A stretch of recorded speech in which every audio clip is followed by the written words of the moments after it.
আসসালামু আলাইকুম সবাইকে। স্বাগতম আমার আজকে নতুন একটা আলোচনাতে।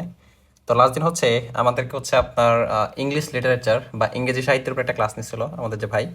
তো ওইখান থেকে বেশ কিছু জিনিস জানানোর জন্য বা হচ্ছে নিজে জানার জন্য এটা যে সেভ করে রাখা আর কি। তো আমাদেরকে কিছু ইম্পর্টেন্ট লিটারারি টার্ম পড়াইছিল, হ্যাঁ, মানে আমাদের সাহিত্য যেতে পড়তেছি। তো সাহিত্য পড়ার আগে মেনলি যে সাহিত্যের কিছু বিষয়বস্তু মানে কোন ঘটনাকে কি বলে বা কোন ধরনের অভিব্যক্তি বা কোন ধরনের প্রকাশকে কি নামে এটা আসলে টার্ম করা হয় বা কি নামে ডাকা হয়, এই জিনিসগুলো সেমিনারে আমাদেরকে শেখানো হয়েছিল। তো এর মধ্যে দুইটা জিনিস আমাদেরকে সবচেয়ে গুরুত্ব দিয়ে পড়ানো হয়েছিল।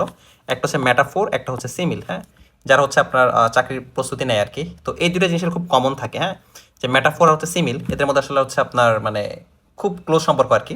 জিনিসটা হচ্ছে এরকম যে ম্যাটাফোর যখন হচ্ছে আমরা দুটো জিনিসকে কম্পারিজন করি, মানে ডিরেক্টলি কম্পারিজন করি উইদাউট লাইক অর অ্যাস, মানে এই কথাটা হচ্ছে বেশি গুরুত্বপূর্ণ। যে যখন হচ্ছে আমরা মেটাফোর ইউজ করবো বা এটাকে মেটাফোর বলবো, তখন ওই তুলনার ক্ষেত্রে লাইক বা অ্যাস এই জিনিসটা থাকবে না। লাইক বা অ্যাস এই জিনিসটা থাকবে না, মানে এটা থাকবে না। যেমন এখানে বলা হয়েছে যে টাইম ইজ এ থিফ, মানে সময় হচ্ছে একটা চোর, হ্যাঁ। বা আবার কেউ যদি এরকম বলে যে হি ইজ এ লায়ন, যদি এরকম বলে যে হি ইজ আ লায়ন, ঠিক আছে, যেমন তাকে বলছে সে হচ্ছে একটা সিংহ, সে হচ্ছে একটা সিংহ, মানে ডিরেক্ট আমরা তাকে বললাম সে হচ্ছে একটা সিংহ। তো যদি আমরা এইরকম সরাসরি তুলনা করি এই জিনিসটাকে বলা হচ্ছে মেটাফোর, হ্যাঁ, এটাকে বলা হচ্ছে মেটাফোর। আর অপরদিকে সিমিল, সিমিল হচ্ছে যে আমরা যখন তুলনা করব তখন ওই তুলনার সময় এখানে হচ্ছে আপনার লাইক বা এস এই কথাটা থাকবে, যে সে সিংহের মতো, সে হচ্ছে সিংহের মতো, যদি এরকম কথাটা আসে তখন আমরা সেটাকে বলে হচ্ছে সিমিল। যেমন একটা উদাহরণ কেমন হতে পারে, যদি আপনার বলা হয়তো এরকম যে he is like a lion, he is like a lion, মানে এখানে বলা হচ্ছে সে হচ্ছে সিংহের মতো। তো এই দুটা জিনিস আমাদেরকে ডিস্টিংগুইশ করার জন্য সহজে বলছে যে যদি লাইক অথবা হচ্ছে অ্যাজ এরকম থাকে তাহলে হচ্ছে সেটা সিমিল, আর যদি এরকম লাইক বা অ্যাজ না থাকে তখন তাকে বলা হচ্ছে মেটাফোর। মানে আমি যদি ডিরেক্ট তুলনা করি যে হি ইজ এ লায়ন, সে হচ্ছে সিংহ, আমরা বলি না যে আরে সাবাস বেটা সিংহ, এরকম একটা ব্যাপার স্যাপার আসে আর কি। আর এখানে কেমন কথাটা কেমন আসতেছে যে সে হচ্ছে সিংহের মতো, হ্যাঁ। তো যদি লাইক বা এস থাকে তাহলে হচ্ছে সিমিল, আর যদি লাইক বা এস না থাকে তখন আমরা সেটাকে বলবো হচ্ছে মেটাফোর। এগুলো দুটো আমি যে দেখলাম এই প্রশ্ন সলভ করার সময় দেখলাম যে এগুলো আসলে পরীক্ষাতে অনেক বেশি আসে। আমি জানি না সিম্পল একটা টার্ম, বাট এত বেশি আসলে কেন আসে। আচ্ছা, তারপর আমাদেরকে দেখাইছিল হচ্ছে অ্যালিটারেশন। এটা আপনার একদম বলছে যে রিপিটেশন অফ সেম সাউন্ড, হ্যাঁ। এখানে আসলে একটা কথা মিসিং আছে। সেম সাউন্ড বলতে আপনার হচ্ছে কনসোনেন্ট হতে হবে। এখানে হচ্ছে আপনার কনসোনেন্ট হতে হবে, মানে হচ্ছে আমরা ইংলিশে যে আপনার যে পাঁচটা ভাওয়াল আছে যে এ ই আই ও ইউ, এগুলো ছাড়া বাকি যে লেটার যেগুলো আছে ওগুলো দিয়ে হচ্ছে আপনার এটা রিপিট হতে থাকবে। যেমন দেখেন শি সেলস, মানে হচ্ছে প্রত্যেকটা বার এখানে হচ্ছে আপনার এস আসতেছে, ঠিক আছে। তো এই জিনিসটাকে আমরা বলা হচ্ছে অ্যালিটারেশন। অ্যালিটারেশন আরেকটা ধরনের আপনার এমন হতে পারে যে আপনার ওই যে একটা গল্প আছে যে কলরেজের এসটি কলরেজের একটা কবিতা আছে, গীতি কবিতা বলি আর কি আমরা।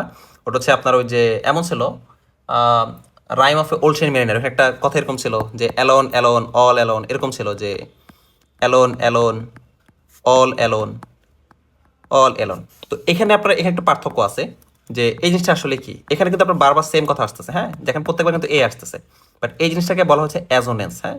এই সেম জিনিসটাকে আপনি বলবেন হচ্ছে অ্যাজোনেন্স, কারণ হচ্ছে যদি হচ্ছে আপনার স্বরবর্ণ থাকে বা হচ্ছে ভাওয়েল থাকে তখন যদি আপনার বারবার রিপিট হয় তখন সেটাকে বলে অ্যাজোনেন্স। আর যদি দেখা যায় যে না কনসোনেন্ট আসতেছে বারবার, যেমন শি সেলস, এটাকে আমরা বলবো হচ্ছে অ্যালিটারেশন। অ্যালিটারেশন আমরা বাংলাতে ছোটবেলা করছি, যেমন ওই যে পাখি পাকা পেঁপে খায়, মানে সেম জিনিস যদি বারবার আসে সেম উচ্চারণ তখন আমরা সেটাকে বলা হচ্ছে অ্যালিটারেশন। তারপর সেম ভাবে কথা বলা হয়েছে যে পার্সনিফিকেশন। পার্সনিফিকেশন যেটা হচ্ছে এরকম যে একটা জড় বস্তু, হ্যাঁ, যেমন কোনো হচ্ছে যার কোনো আসলে জীবন নাই, তো জড় বস্তুটাকে আপনি এমনভাবে ব্যাখ্যা করবেন যেটা কোনো জীবন্ত প্রাণী করে। আর জড় বস্তুটাকে হচ্ছে আপনি এমনভাবে ব্যাখ্যা করবেন যেটা কোনো জীবন্ত প্রাণী করে। যেমন এখানে লিখছে যে দ্য উইন্ড হুইসপার্ড, মানে হচ্ছে বাতাস মানে হুইসপার করলো। এখন হুইসপার তো আসলে মানুষ করে বা কোনো জীব করে, বাতাস তো আসলে সেটা করতে পারে না, হ্যাঁ। তো এখানে একটা জড়বস্তু উইন্ড, উইন্ডকে বলা হচ্ছে দ্য উইন্ড হুইসপার্ড, মানে হচ্ছে বাতাস হুইসপার করতেছে। তো এটাকে বলছে পার্সনিফিকেশন। এটা একটা উদাহরণ এমন হতে পারে যে the flower is dancing, the flower danced, হ্যাঁ, যে ফুলেরা নাচছে বা নৃত্য করতেছে। বাট ফুল কি নৃত্য করে? বাট অ্যাকচুয়ালি ফুল নৃত্য করে না। তো যদি কখনো একটা এরকম অজড় বস্তু মানে যার হচ্ছে জীবন নাই, এই জিনিসটা যদি আপনার এভাবে মানে ব্যাখ্যা করা হয় যে হ্যাঁ জীবন্ত কোনো বস্তুর যেরকম আচরণ করে ও সেই আচরণ করতেছে, এটাকে বলা হচ্ছে পার্সনিফিকেশন। এটা গুরুত্বপূর্ণ, আমি যখন প্রশ্ন সলভ করছি এটা আপনার অনেক বেশি আসছে আর কি। তারপর হচ্ছে আয়রনি। আয়রনি হচ্ছে আমরা সবাই করি, যে আমরা আয়রনি করি যে opposite of what is expected, মানে আয়রনি হচ্ছে এরকম যে বড়ি একটা বাট অ্যাকচুয়ালি মানে মিনিংটা থাকে হচ্ছে অন্যরকম। যেমন বলে যে যদি বাংলাতে বুঝাই আপনাদের বুঝতে সুবিধা হবে আপনাদের জন্য, যে এরকম বলে যে সাপোজ আমাদের যে টিচার উনি আমাদেরকে পড়াচ্ছে এরকম করে যে সাপোজ একজন লোক তার ওয়াইফকে বললো যে আহ, আমি আমি আমি কি কখনো ঘুরে আসতে পারবো একা একা ফ্রেন্ডের সাথে। তখন তার ওয়াইফ যদি বলে যে হ্যাঁ হ্যাঁ যাও যাও তোমারই তো জীবন। তো সে কিন্তু বলছে যাও যাও তোমারই তো জীবন, বাট এটা যে ইনার মিনিং অ্যাকচুয়াল মিনিংটা হচ্ছে যে না, মানে সে বোঝাচ্ছে সে যেন না যায়। তো এই যে জিনিসটা এটাকে বলা হচ্ছে আইরনি, মানে সে বলি হচ্ছে একটা বাট অ্যাকচুয়াল মিন করে হচ্ছে আরেকটা। সাপোজ একটা অসৎ লোক তাকে সমাজে কেউ যদি বলে যে আরে সে তো অনেক ভালো, সেই ভালো, ওর মতো ভালো হয়ই না। তো এই জিনিসগুলো হচ্ছে আপনার আয়রনের মধ্যে পড়ে। হ্যাঁ, এগুলো হচ্ছে আপনার সেন্টেন্স পড়ে অর্থ বুঝে তারপর আপনাকে অ্যান্সার করতে হবে যে আসলে এটা কি আয়রনি পড়ছে না কি পড়ছে। আচ্ছা, হাইপারবলি এটা আসলে খুবই চমৎকার। হাইপারবলি হচ্ছে বাঙালির মধ্যে খুব ভালো মতো মিলে। জিনিসটাকে আসলে বুঝাই বলি যে হাইপারবলি হচ্ছে যে খুব সামান্য একটা জিনিস, মানে আপনি এটাকে হচ্ছে অনেক বাড়ায়া বললেন, মানে এত বেশি করে বললেন, অতিরঞ্জিত করে বলা আর কি। সাপোজ আমাদের যে সমস্ত টিভি চ্যানেলে অ্যাড দেয় যে কোটি মানুষের আস্থা, সাপোজ একটা ব্র্যান্ড মনে করেন হচ্ছে যে সাপোজ কি বলবো, আমি মনে করেন আমি একটা সাবানের কোম্পানি খুললাম, খুলে বললাম যে কোটি কোটি মানুষের ভরসা রয়েছে এই সাবানে। তো জিনিসটা আসলে কি, মানে আসলে কি কোটি মানুষ ওটা ইউজ করে কিনা এটা কিন্তু একটা দেখার বিষয়। তারপর যদি আবার অনেকে বলে যে আহ, তোমার জন্য 1,000, একটা আছে না আপনার ওই যে মহাদেব সাহা একটা কবিতা লিখছিল যে তোমায় দেখেছি কবে, সেই কবে, কোনো এক বৃহস্পতিবার, আর 1,000 বছর হলো, 1,000 বছর না, কোটি বছর হলো তোমায় দেখি না, যে তোমায় দেখেছি কবে সেই কবে, কোনো এক বৃহস্পতিবার, কোটি বছর হলো তোমায় আর দেখি না। তো কোটি বছর কি আসলে কেউ বাঁচে? বাঁচে না। তো তো এরকম যখন হচ্ছে আপনি খুব বেশি করে বলবেন সেটাকে বলা হচ্ছে হাইপার বলি। আর ইংলিশে বললে এক্সাজারেটিং অ্যাজ স্টেটমেন্ট, মানে আপনি এটাকে খুব বাড়ায় করে বলবেন, এটা হচ্ছে আমাদের হাইপার বলি। যেমন এখানে একটা উদাহরণ দিচ্ছে যে I have told you 1,000 times, মানে আসলে কি 1,000 কি কেউ বলে? অনেকে বলে না যে 100টা ফোন দিছি, যে ফোন দেয় হচ্ছে 2টা বা 3টা দিয়ে বলে যে 100টা ফোন দিছি। তো এটা হচ্ছে আপনার হাইপার বলির উদাহরণ। হ্যাঁ, এটা পরীক্ষাতে আসে, মানে এটা বেশ গুরুত্বপূর্ণ। তারপর হচ্ছে সিম্বলিজম। সিম্বলিজম হচ্ছে যে কোন একটা জিনিসকে যদি হচ্ছে আপনি আমরা যেমন ধরে নিছি, যেমন ডাব, ডাব হচ্ছে শান্তির প্রতীক। তারপর হচ্ছে আপনার জলপাই পাতা, হ্যাঁ, জাতিসংঘের জলপাই পাতা থাকে শান্তির প্রতীক। তারপর নীল, নীল হচ্ছে বেদনার রং। তো এরকম যেই জিনিসগুলোকে হচ্ছে আমরা সিম্বল হিসেবে ধরে নিছি, এগুলোতে যদি আপনার কোনো কথা লেখা হয় তখন সেগুলোকে বলা হচ্ছে সিম্বলিজম। হ্যাঁ, আচ্ছা, ইমাজিনারি এটা আসলে মানে এক্সপ্লেন করার কিছু নাই, যে যেটা হচ্ছে আপনি কল্পনা করেন, যাবতীয় মানে কল্পিত যত সব রচনা টচনা থাকে এগুলোকে বলা হয় হচ্ছে আপনার ইমাজিনারি। মানে হচ্ছে রিয়েল না, এখানে বানানটা ভুল আসছে, ইমাজিনারি হবে, বাট এখানে ইমেজারি লিখছে আর কি। আচ্ছা, তারপর হচ্ছে আপনার ফোর শ্যাডোয়িং। ফোর শ্যাডোয়িং হচ্ছে যে আপনার হচ্ছে ভবিষ্যতে সাপোজ একটা গল্প বলতেছেন, তো গল্প বলার পরে যে এটার পার্সপেক্টিভ ভবিষ্যতে কি হইতে পারে এটাকে বলা হচ্ছে ফোর শ্যাডোয়িং। হ্যাঁ, যে মনে করেন হচ্ছে যে সাপোজ একটা লোক হচ্ছে একটা একটা শেয়ারে ইনভেস্ট করছে। তো ইনভেস্ট করার পরে যদি সেটা সাকসেসফুল হয় ইন ফিউচার, সেটা আসলে কি হতে পারে?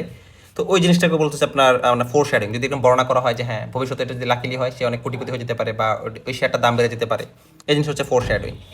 আর থিম, যে জিনিসটা থিম হচ্ছে আপনার main passage of story or work, মানে একটা গল্প বা একটা নাটক হইতে পারে বা যে কোনো কিছু হইতে পারে, এটার আলটিমেট সারাংশটা মানে হচ্ছে পুরোটা আসলে কী নিয়ে লেখা বা কী বোঝাচ্ছে, এই জিনিসটা হচ্ছে আপনার থিম নিয়ে বলা আর কি। যেমন হচ্ছে যদি আপনাকে বলি যে মুনির চৌধুরীর কবর নাটক, এটা আসলে কী নিয়ে লেখা? হ্যাঁ, তো কবর নাটকের ভাষা আন্দোলনের প্রেক্ষিতে লেখা। তো সংক্ষেপে যদি আপনাকে বলা হয় যে এই কাহিনী, এটা হচ্ছে ভাষা আন্দোলনের সামার নিয়ে লেখা বা ভাষা আন্দোলনের থিম নিয়ে লেখা, এই জিনিসটাকে বলা হচ্ছে থিম। হ্যাঁ, এটা হচ্ছে main message of a story or work, মানে হচ্ছে আপনার মেইন যে কথাটা এটা হচ্ছে আপনার থিম আর কি।